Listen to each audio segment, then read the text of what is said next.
A continuación, Noticiero Telesucesos. Clasificación A. Apto para todo público.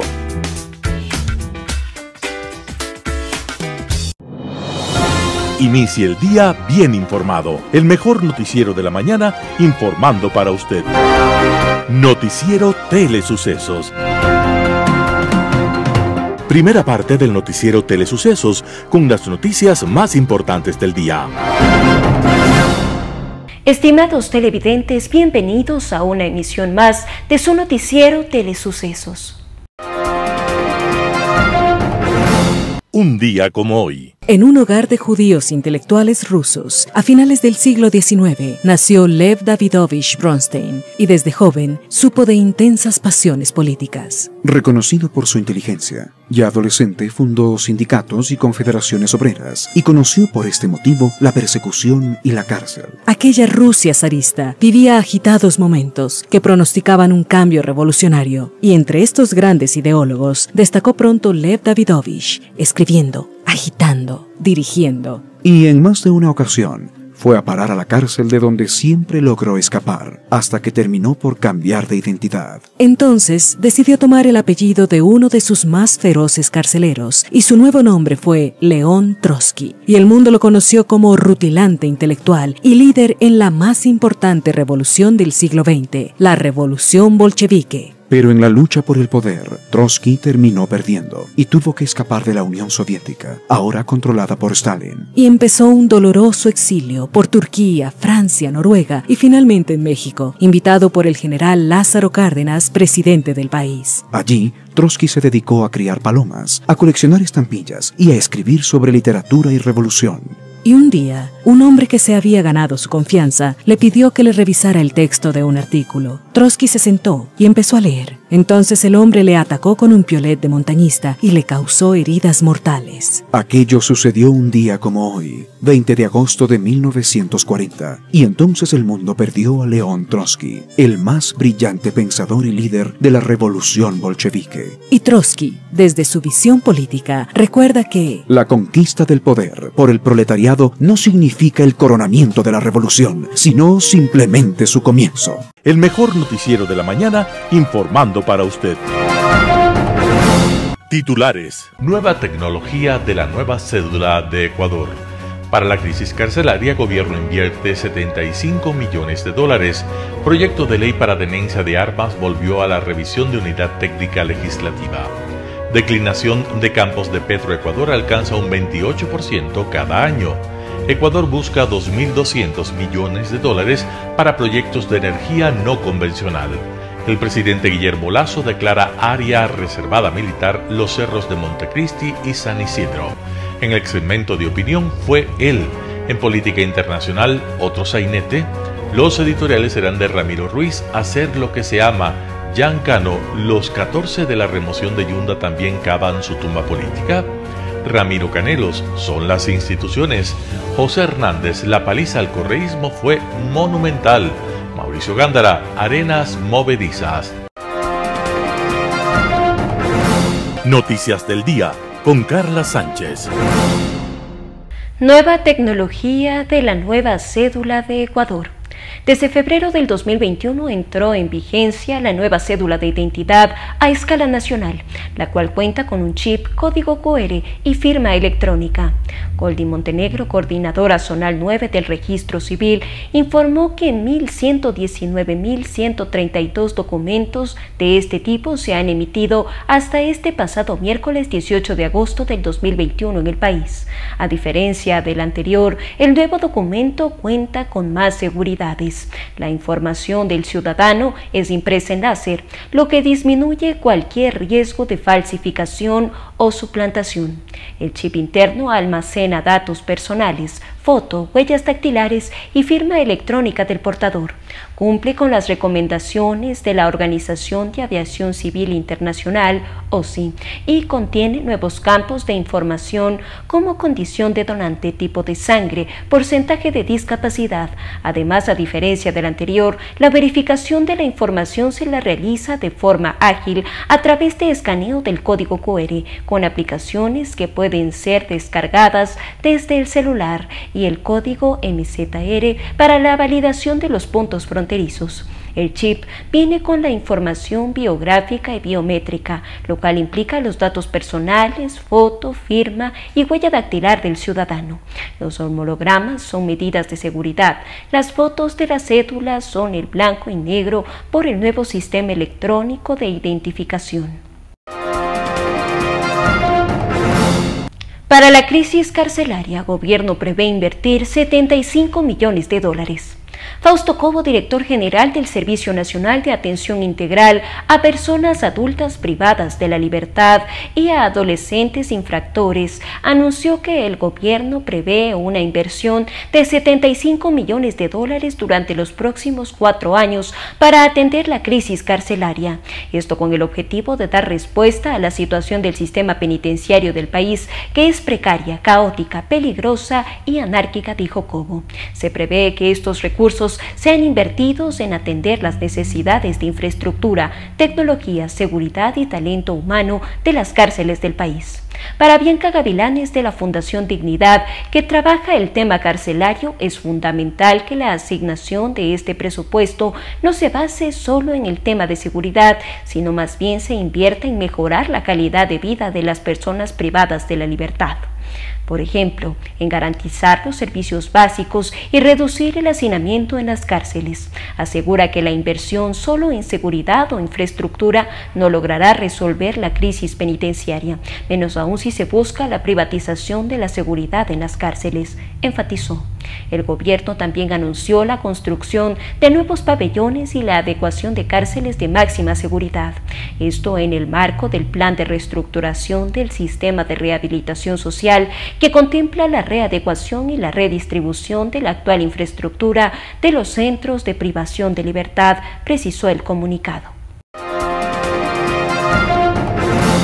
Proyecto de ley para tenencia de armas volvió a remisión de unidad técnica legislativa. El proyecto de reforma a la Ley de Fabricación, Importación, Exportación, Comercialización y Tenencia de Armas, Municiones, Explosivos y Accesorios regresó a la Unidad Técnica Legislativa para su análisis.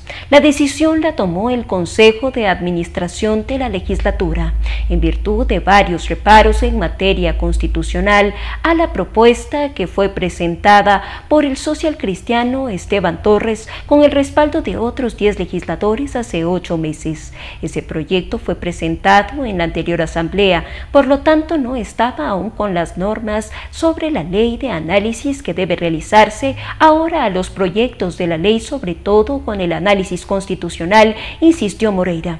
El proyecto contiene 6 artículos que facultan a las personas a la tenencia y porte de armas, luego que se encuentra restringido en la ley vigente. Además, contempla la posibilidad y la permisibilidad sobre la tenencia y el porte de artefactos, rociadores o aerosoles fabricados con base con el ingrediente activo de capsicina, componente activo de los pimientos picantes, con fines de protección personal. Declinación de campos de Petroecuador alcanza un 28% cada año. La petrolera estatal Petroecuador informó al ministro de Energía, Juan Carlos Bermeo, sobre las acciones para contrarrestar la declinación natural de sus campos petroleros. Autoridades de Petroecuador informaron a Bermeo que la declinación de los campos de Petroecuador bordea el 28% anual. Actualmente la producción de crudo de Petroecuador asciende a 388.63 barriles diarios. Petroecuador anunció 4 medidas para contrarrestar la reducción en la producción de crudo: ejecutar el mantenimiento de pozos con torres de recondicionamiento, implementar planes de ejecución para inversiones en pozos existentes con los mejores potenciales de producción, nuevas perforaciones en diferentes campos como Sacha, en la provincia de Orellana, el cumplimiento de los compromisos de inversión de los consorcios que trabajan con Petroecuador. Según un comunicado del Ministerio de Energía, los representantes de las compañías privadas se comprometieron a realizar sus mejores esfuerzos para generar producción incremental y cumplir con las metas del gobierno. Con la ayuda de las empresas privadas y de Petroecuador, la intención del gobierno es aumentar 40.000 barriles la producción diaria de petróleo hasta diciembre de 2021. Ecuador busca 2.200 millones de dólares para proyectos de energía no convencional. Ecuador busca captar unos 2.200 millones de inversión privada para desarrollar proyectos de energía renovable no convencionales en la próxima década, a fin de garantizar el abastecimiento de la demanda de electricidad. En un comunicado, el Ministerio de Energía informó que el gobierno busca desarrollar proyectos fotovoltaicos, geotérmicos y de biomasa que en conjunto aportarían unos 1.440 megavatios adicionales a los generados, en su mayoría por las centrales hidroeléctricas. Ecuador tiene una potencia instalada de 6.400 megavatios para abastecer al mercado interno y para la exportación a Colombia y Perú. El Ministerio de Energía informó que incorporarán los primeros 500 megavatios de energía renovable no convencional hasta 2024, con el desarrollo principalmente de proyectos eólicos y pequeñas centrales hidroeléctricas. Al momento, Ecuador desarrolla proyectos fotovoltaicos en las provincias de Manabí, Galápagos y 2 proyectos eólicos en Loja y al sur del país. Además, el ministerio prevé la construcción de 3 centrales hidroeléctricas con una potencia instalada inicial de más de 3.000 megavatios, adicionales a los proyectos de energía no convencional. Presidente Guillermo Lasso declara área reservada militar a los cerros de Montecristi e San Isidro. El presidente de la República, Guillermo Lasso, firmó el decreto ejecutivo 157 en el que se declara área reservada militar de defensa a los cerros Montecristi y San Isidro, en la provincia de Manabí. Así, según el documento, el gobierno pretende incrementar la capacidad operativa de vigilancia, alarma y control del espacio aéreo nacional. En un comunicado, la Secretaría General de Comunicación de la Presidencia indicó que con esta decisión gubernamental se implementarán estrategias que consoliden medidas de seguridad de tipo y alcance que sean necesarios.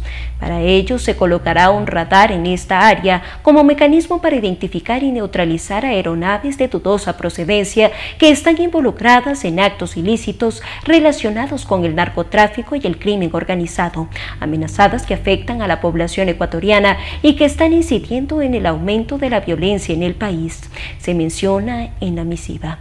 En dicho decreto se indica en el único artículo reformar el anexo B, clasificado como secreto para uso de las Fuerzas Armadas, e incorporar las zonas de seguridad del Estado ecuatoriano, presentadas en sesión número 37 del Consejo de Seguridad Pública y del Estado, según consta en la reforma del anexo. Este proyecto ya cuenta con el registro ambiental aprobado por el Ministerio del Ambiente, Agua y Transición Ecológica. Segunda parte del noticiero Telesucesos, opinión de importantes personajes de la actualidad nacional en política, economía, salud y educación.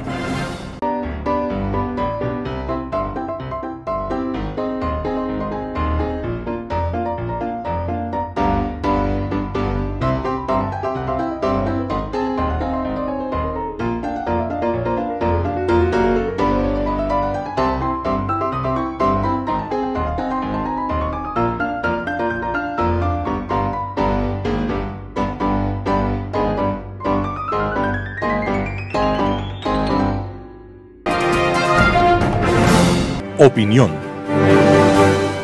Hola, soy Andrés Castillo Maldonado y este es el comentario de la semana. En días pasados he hecho comentarios siempre tratando de buscar la técnica, de buscar argumentos, de buscar datos. Hoy me van a disculpar amigos que nos miran a través de Telesucesos Canal 29 y les voy a hablar desde el corazón.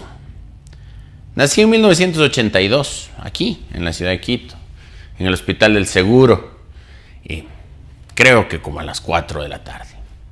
Y desde ese día, creo que el sentimiento de quiteñidad inculcado por mis padres fue desarrollándose en mí hasta ahora que estoy pronto de cumplir 39 años.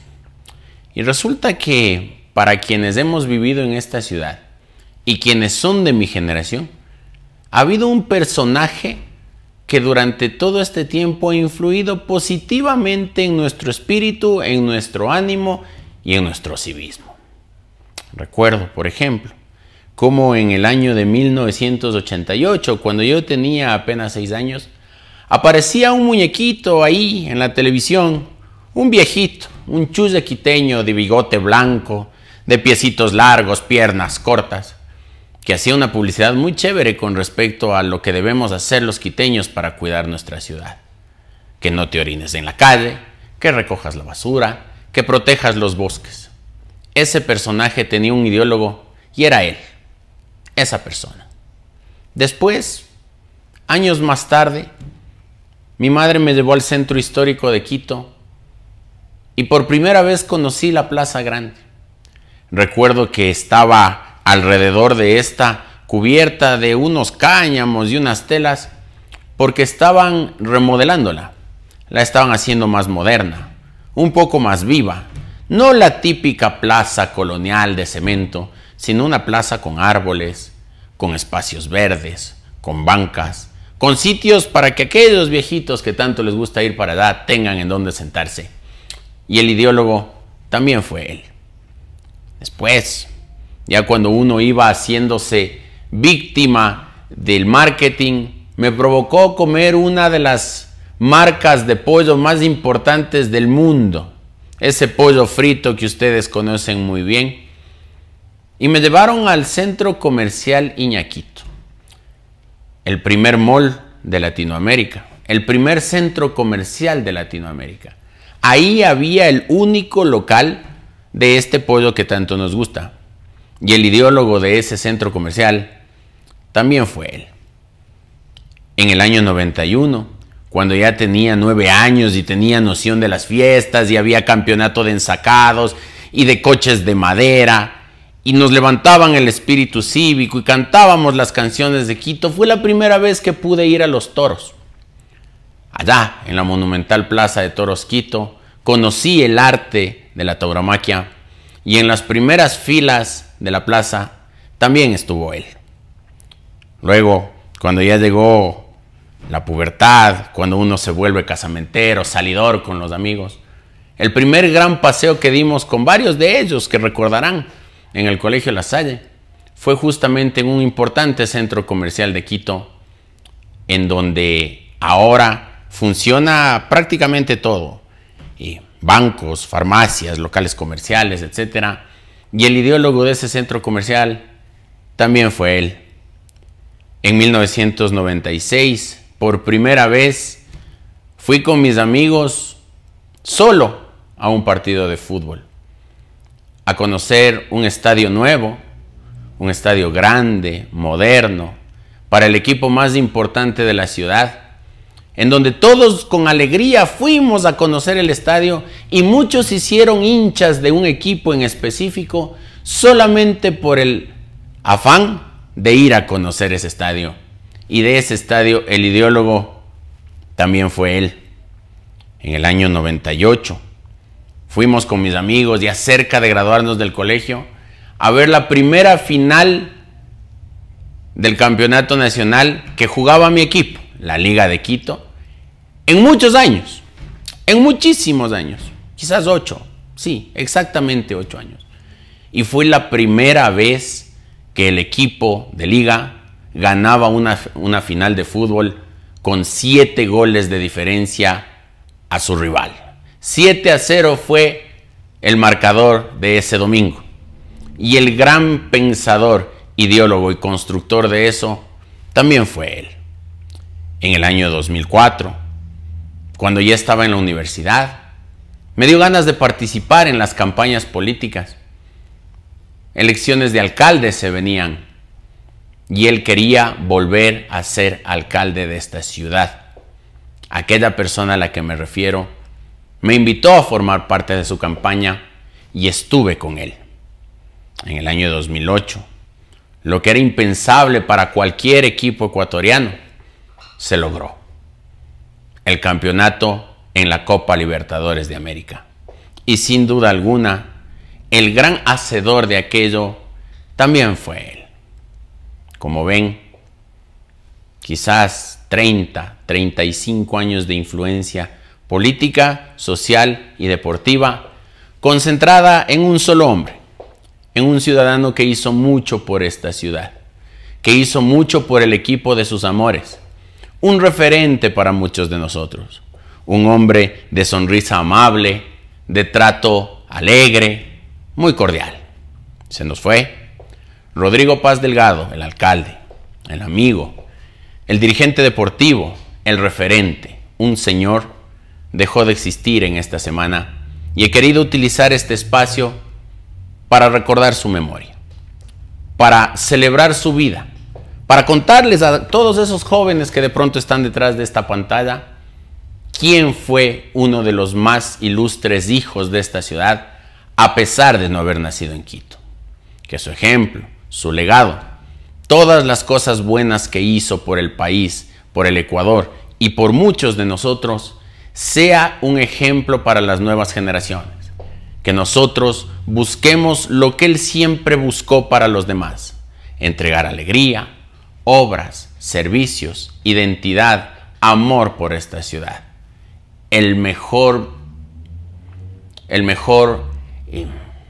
No me viene la palabra ahora mismo, el mejor testimonio que podemos dar de la vida de Rodrigo Paz, el mejor homenaje que le podemos dar a Rodrigo Paz es buscar para esta ciudad el que vuelva por ese camino que siempre debió estar y que nunca debió haber salido. Aquellos que ahora nos gobiernan y malgobiernan deben tomar en él el ejemplo del servicio público impoluto y siempre en favor de los más necesitados. Gracias, don Rodrigo, por su vida. Gracias, don Rodrigo, por su esfuerzo. Gracias, don Rodrigo, por todo lo que hizo por esta ciudad y por nosotros. Un saludo cariñoso para Esteban, Cecilia y todos los familiares de don Rodrigo. Como dice la gran barra de la Liga de Quito, Rodrigo, en el tiempo y el espacio, su nombre sonará. Gracias por todo, Papá Oso. Hasta la próxima semana. Global Hoy con Alan Cate. ¿Otro sainete? La pregunta viene al caso sobre el proceso de negociación abierto entre la dictadura venezolana y la oposición, dentro de la cual se halla el llamado gobierno interino dirigido por Juan Guaidó, reconocido por muchos países, particularmente aquellos de la esfera democrática occidental. Las razones para el escepticismo son obvias.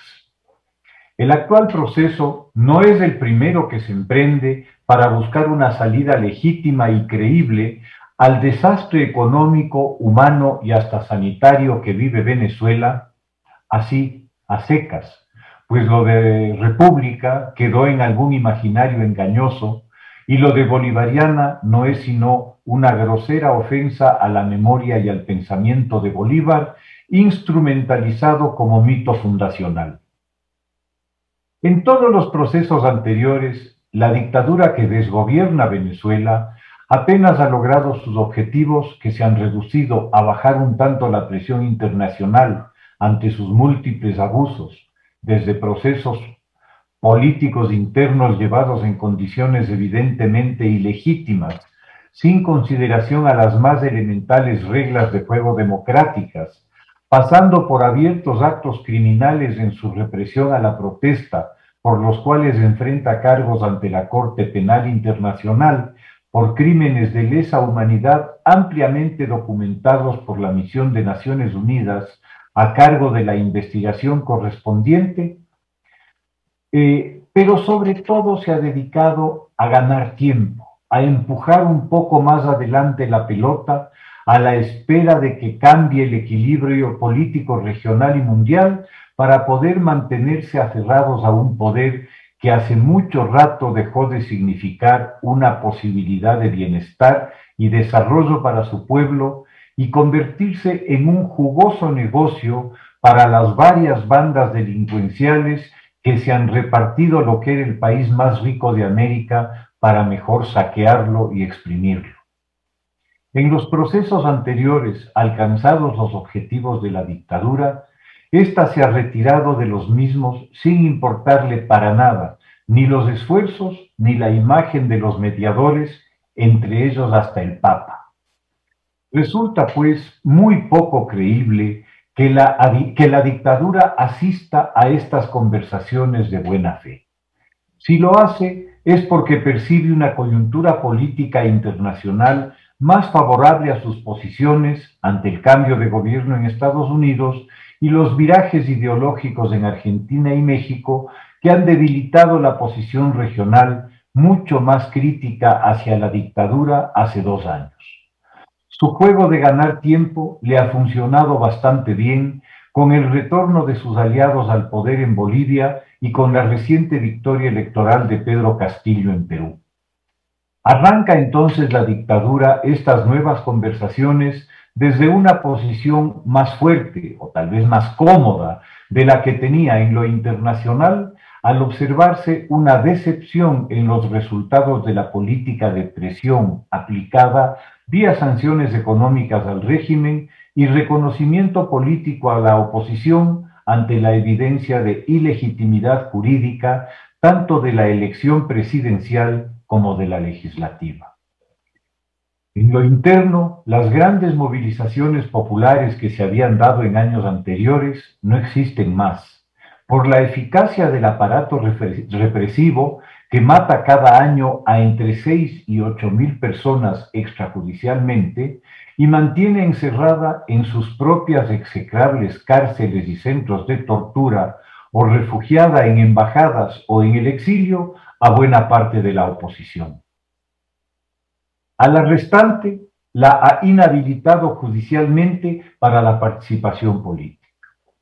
Más importante aún, con su colosal fracaso económico, ha logrado de carambola deshacerse de cerca de 6 millones de ciudadanos, particularmente de los más jóvenes e inquietos, que habrían sido problemáticos para la dictadura.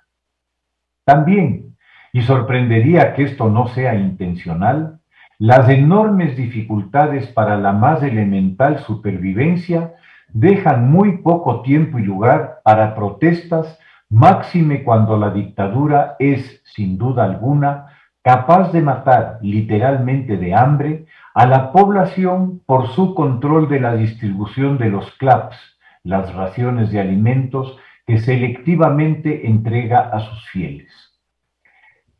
La exigencia principal de la dictadura es el levantamiento de las sanciones económicas que le han sido aplicadas, así como de las sanciones personales impuestas a notorios personajes del régimen involucrados en múltiples delitos que van desde crímenes de lesa humanidad hasta narcotráfico, patrocinio del terrorismo y lavado de activos. Pero sobre todo, lo que exige la dictadura es la legitimación de unas instituciones constituidas a través de un mecanismo absolutamente ilegítimo y fraudulento, como son unas elecciones amañadas, sin posibilidad de participación real de la oposición y con unas autoridades electorales incondicionales al régimen.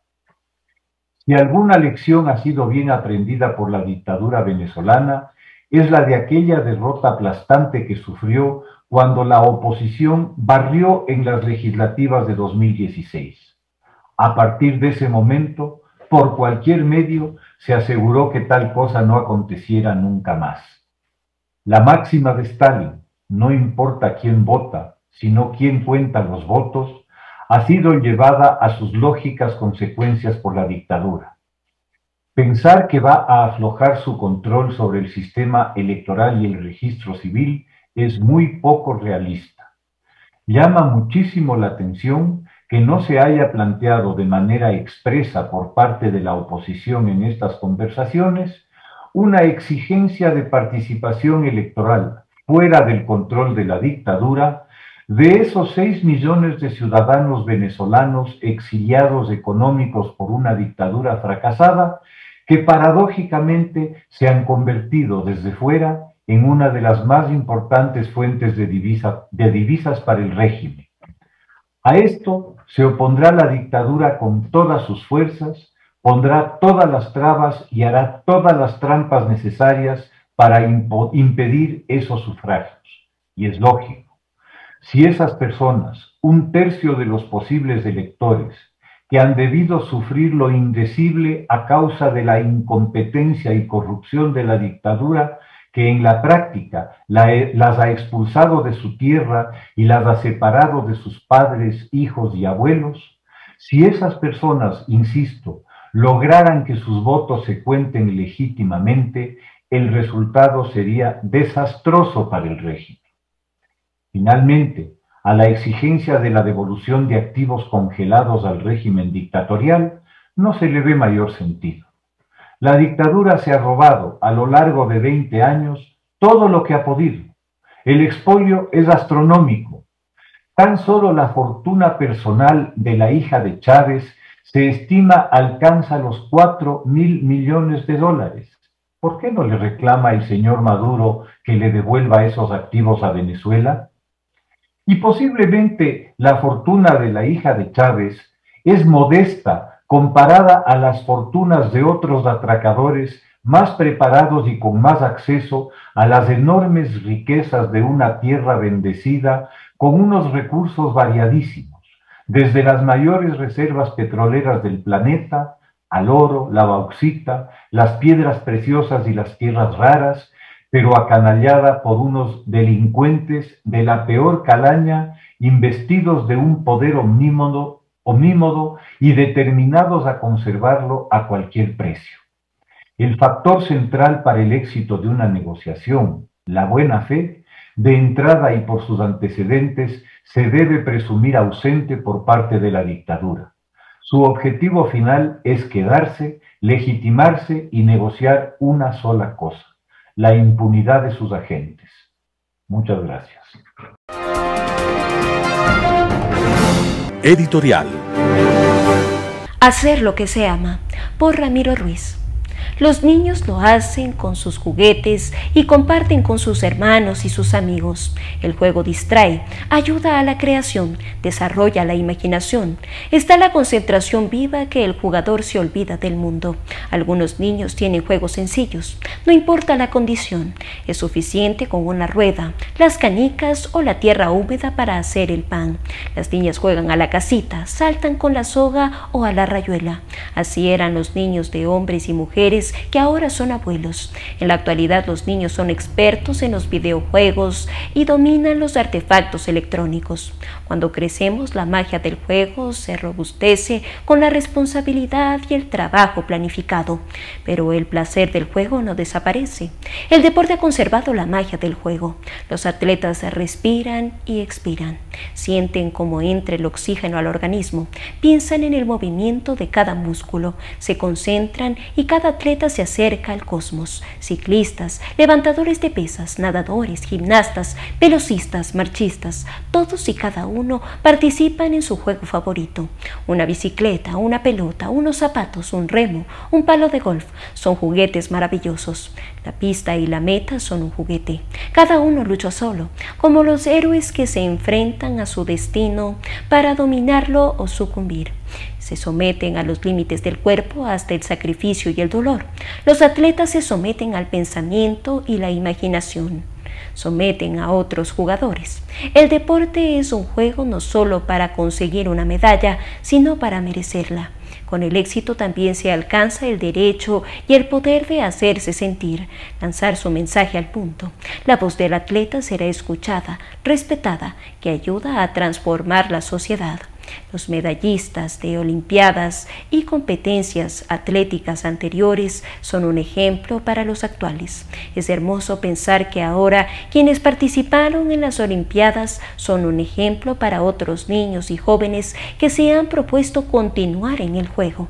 Tengamos presente al medallista Rolando Vera. Entre su gran cantidad de logros deportivos, también se destacan la conquista del Maratón de Los Ángeles en 1995 y medallas en Juegos Panamericanos y Sudamericanos en 5.000 y 10.000 metros. Sin embargo, no consiguió una medalla olímpica, pero vivió en el Olimpo de los atletas reconocidos en el mundo. Comenzó con una travesura de niño, cuando el entrenador Jorge Guille seleccionaba a futuros chicos para un campeonato escolar. Guille agrupó a los niños y los seleccionaba. A Rolando no le tomó en cuenta, pero el chico se pasó a la fila de los escogidos. Fui a preguntar qué estaba sucediendo. El entrenador dijo que los seleccionados permanecieran en el lugar y yo me salí de la fila por temor al entrenador, un ex militar. Si no hubiera sido por esta situación, no hubiera existido en el atletismo, asegura. Pero esta historia se alteró cuando murió su padre y la situación económica de su casa se vio en crisis. Entonces vendió periódicos y trabajó apoyando a su familia. Su madre, Luz María Rodas, le enseñó la disciplina, la superación y honestidad, valores que aprovechó para conseguir triunfos en su vida. Otro ejemplo, Jefferson Pérez. Comenzó a sus 12 años en 1986, vio en televisión el triunfo de su compatriota Rolando Vera en la carrera de San Silvestre de Sao Paulo.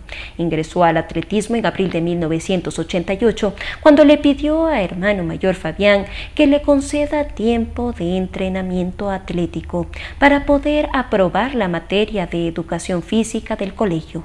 El entrenador Luis Muñoz descubrió el potencial del joven Jefferson para la disciplina de la marcha atlética.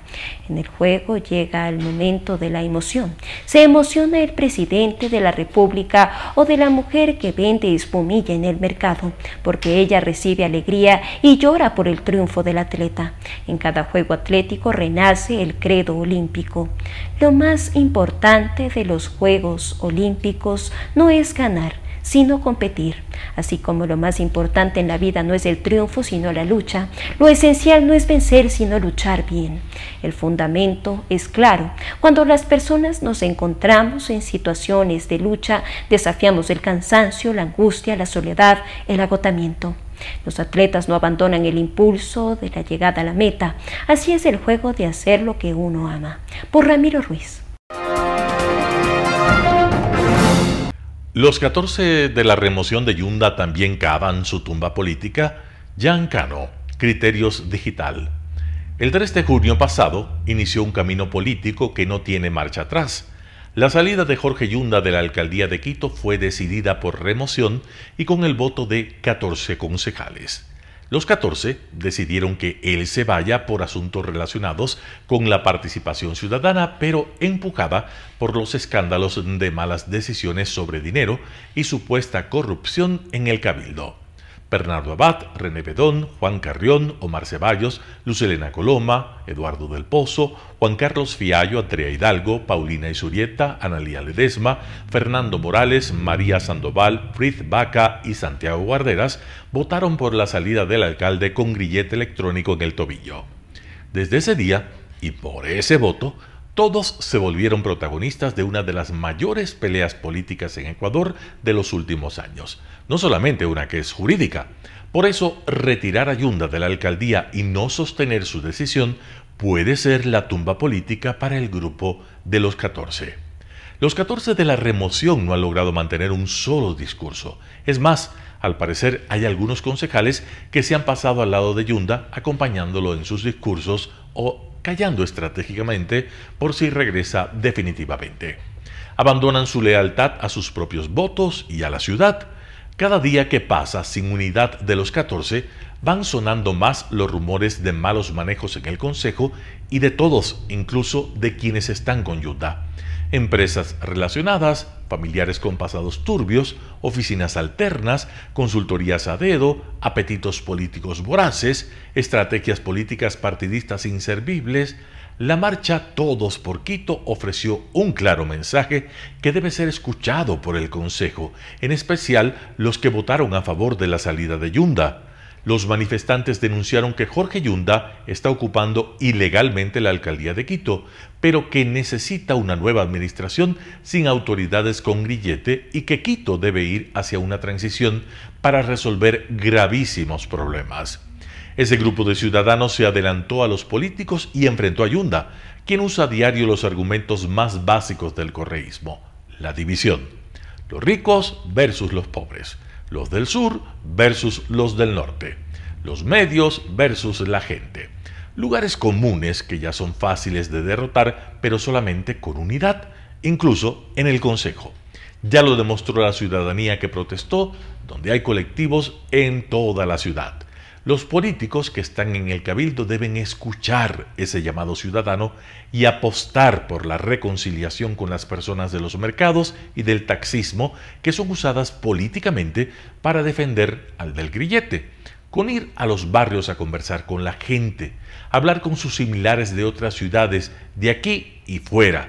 Quito necesita renovar los contactos internacionales. Por eso, el antídoto para las pretensiones de Jorge Yunda también debe aplicarse desde los políticos, concejales y legisladores por Quito. Pero si no dan muestras claras, frontales y públicas de eso, probablemente habrá un frente muy grande con la ciudadanía y su carrera política quede muy lastimada. Es inentendible cómo el grupo que votó por la salida de Yunda no ha diseñado ordenanzas que deberán ser aprobadas apenas se vaya el alcalde ilegítimo, que sucederá, mandatos a favor de la economía, del empleo, del ambiente. Ahora hay ojos que los ven. Hay la posibilidad de que la marcha Todos por Quito se convierta en un movimiento. Y esto puede ser devastador para los timoratos, los cobardes, los corruptos, los que bailan al son que les tocan. Giancano, Criterios Digital. Son las instituciones. Por Ramiro Canelos de El Telégrafo.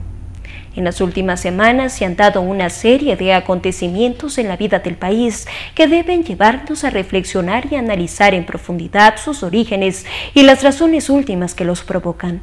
Así tenemos el reclamo implícito o explícito de nuestros deportistas que participan en las Olimpiadas de Tokio por la falta de apoyo institucional y cuyas participaciones nos han llenado de orgullo, demostrando que tenemos el capital humano necesario para estar entre los mejores. En lo económico, el INEC nos confirma la masiva informalidad laboral recrudecida en la pandemia. En lo jurídico, hemos visto incrédulos e indignados cómo la ciudad de Quito está abandonada y amaniatada por la tunidez del alcalde incapaz, removido a través de un proceso establecido en el COTAC, pero porque desvergonzadamente se protege en un sistema de justicia corrompido que hábilmente se enreda en sus vericuetos normativos y constitucionales.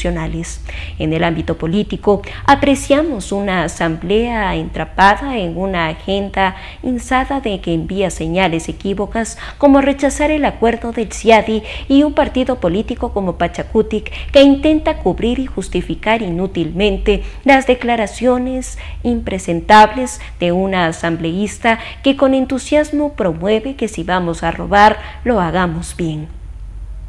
En principio, estos hechos pueden verse de forma aislada e incluso como anécdotas para conservarlas en nuestros entornos familiares. No obstante, son los síntomas que reflejan una débil institucionalidad. Hemos diseñado nuestras instituciones, entendidas como las reglas de juego en una sociedad que permiten organizar las interacciones formales, leyes e informales, costumbres, cultura, sin capacidad de crear o estructurar incentivos y limitaciones en los diferentes ámbitos político, social o económico, que se adapten a la dinámica y evolución de los nuevos tiempos. Son anacrónicas, fraccionadas, clientelares, excluyentes, altamente politizadas y paternalistas. En la mayoría de los casos van en contraposición al capital social ecuatoriano. Ecuador tiene el mayor índice de emprendimiento mundial, inmerso en un gigantesco mercado laboral informal. Somos incapaces de canalizar esta enorme fuerza social en nuestro favor, pero sí hemos logrado que se estrelle contra normas laborales anaquiladas, incentivos tributarios, burocracia e infinidad de permisos, etc. Tanto los conceptos positivos como los negativos en una sociedad se canalizan irremediablemente por las instituciones. Su presencia, estructura, evolución y su influencia determinan en gran medida el éxito o el fracaso de una sociedad. El país de los casos exitosos debe terminar. Hay que dar el salto a tener sectores exitosos en todos los ámbitos. Necesitamos con urgencia construir instituciones modernas en lo público y privado, cuyos límites e incentivos permitan canalizar la fuerza social hacia el desarrollo. Por Ramiro Canelos de El Telégrafo. La paliza al correísmo fue monumental. José Hernández, 4 pelagatos. Los correístas ahora sí pueden decir que fueron por lana y salieron trasquilados. Quisieron ser gerentes y propietarios del juicio a Pablo Celi. Quisieron censurarlo por arrogación de funciones y así declarar ilegales los informes que sustentaron las condenas contra Correa y demás funcionarios de su gobierno. Nada obtuvieron. Ni siquiera la censura por 136 votos se basó en su moción y tuvieron que adherirse a la que presentó Rafael Lucero, coordinador de Pachacutic. La amargura en el bloque correísta se hizo patente desde semanas atrás. Asambleístas suyos sabían que la estrategia del juicio era equivocada y que el interpelante Juan Cristóbal Lloret no era el adecuado. Lo sabían tanto que quisieron cambiarlo, pero la condición exigida, hundir a Celi, pero sin tocar al correísmo, era insalvable. Hablar de ética pública, en su caso, es tan disparatado como incluir a un luchador de sumo en un concurso de belleza. La derrota del correísmo se evidenció en los discursos de los asambleístas más devotos a Correa. Ronnie Aliaga puede ser el ejemplo más paradigmático.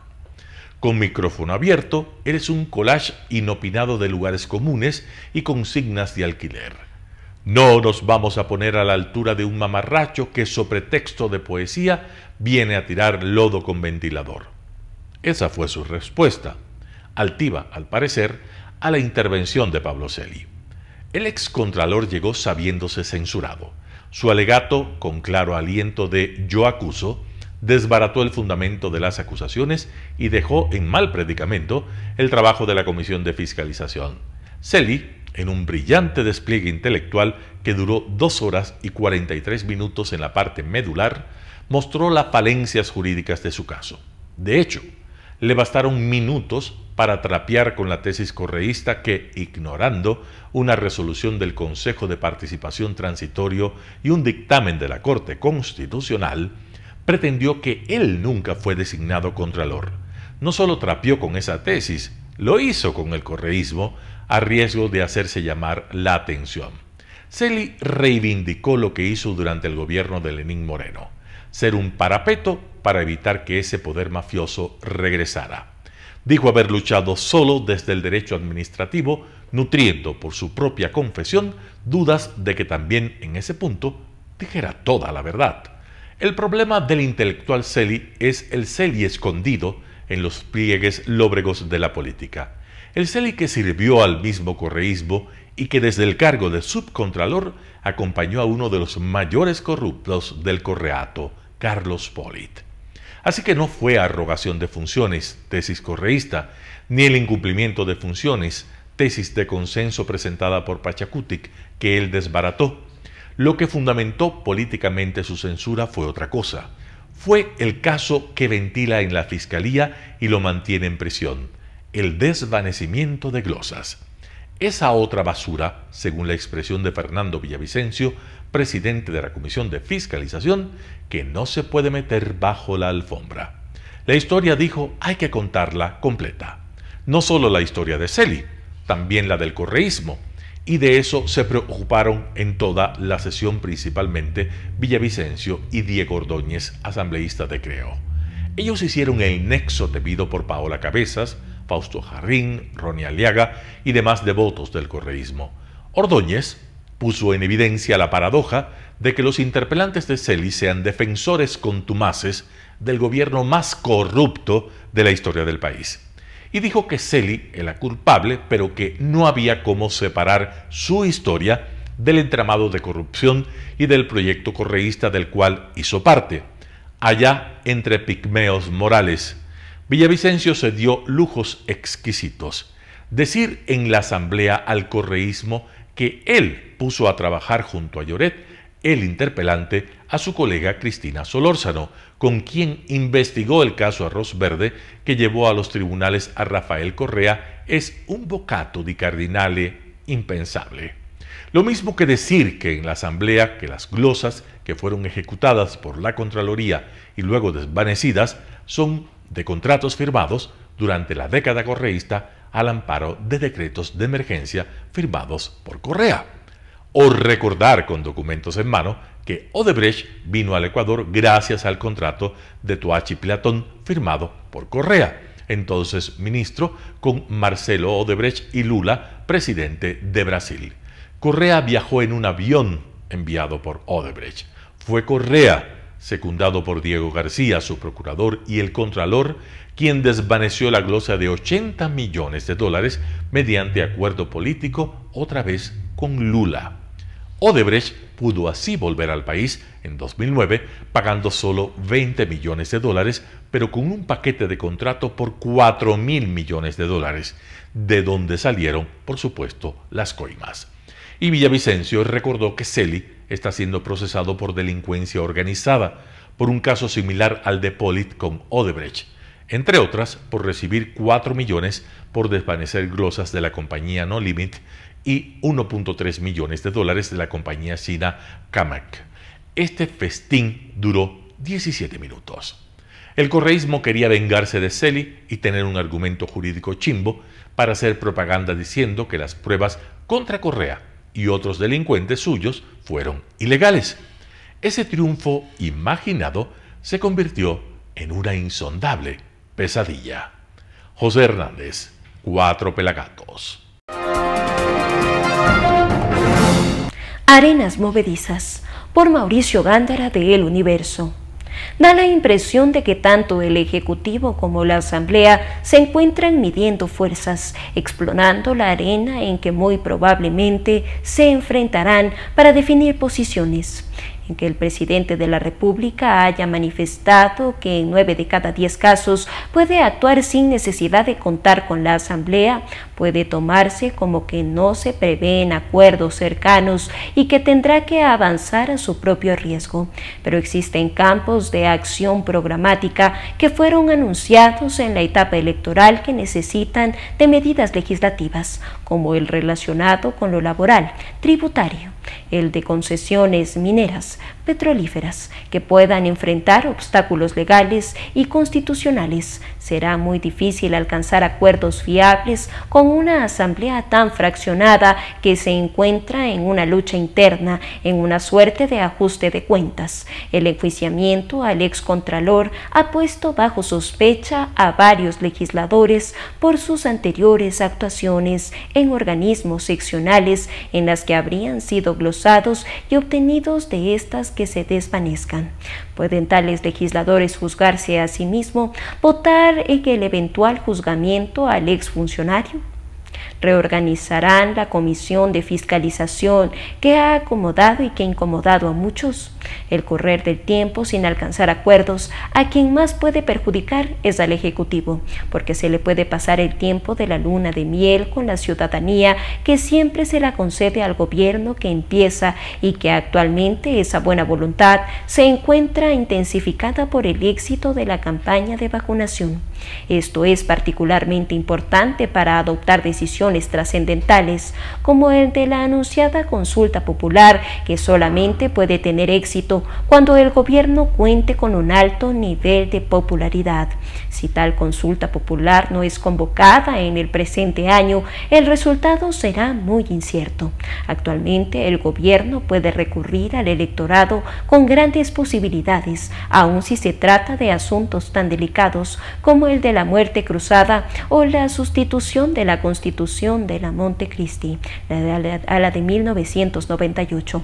Una consulta limitada a solamente la eliminación del Consejo de Participación no valdrá la pena. Sería tan poco efectiva como la anterior, que no dejó ninguna huella de importancia. Recuérdese que le mantuvo a Celi, que les engañó a todos, hablando de un tribunal de cuentas. Quedarían intactas disposiciones constitucionales tan nefastas como los recursos de protección a los que han recurrido con éxito funcionarios tan negativos como los que hasta ahora son nuestra pesadilla. Con los dos bloques mayoritarios han condenado la suscripción del tratado para el retorno al sistema del CIADI e impugnado su constitucionalidad. Demuestra lo frágiles que son los acuerdos con los bloques legislativos, porque uno de ellos fue electo a la presidencia de la Asamblea con el apoyo del actual gobierno. No solo que el rechazo al CIADI fue mayoritario, sino que el apoyo fue pobre por las muchas abstenciones. Y esto en una materia de las considerables vitales para el gobierno que buscan atraer inversiones extranjeras. Cierto que el pronunciamiento de la Corte Constitucional restaba y la importancia legal a la votación de la Asamblea, pero fue un hecho negativo. Por Mauricio Gándara de El Universo. Y así finalizamos una emisión más de su noticiero Telesucesos. Manténgase en la sintonía de nuestra programación y no olvide seguirnos por nuestras redes sociales. Nos encuentran en Facebook como Telesucesos Quito, en Instagram como @telesucesos_, en Twitter como @telesucesos29, en YouTube como Telesucesos HD y también por nuestra página web www.telesucesos.net. Hasta la próxima. Lo mejor de la mañana informando para usted. Noticiero Telesucesos.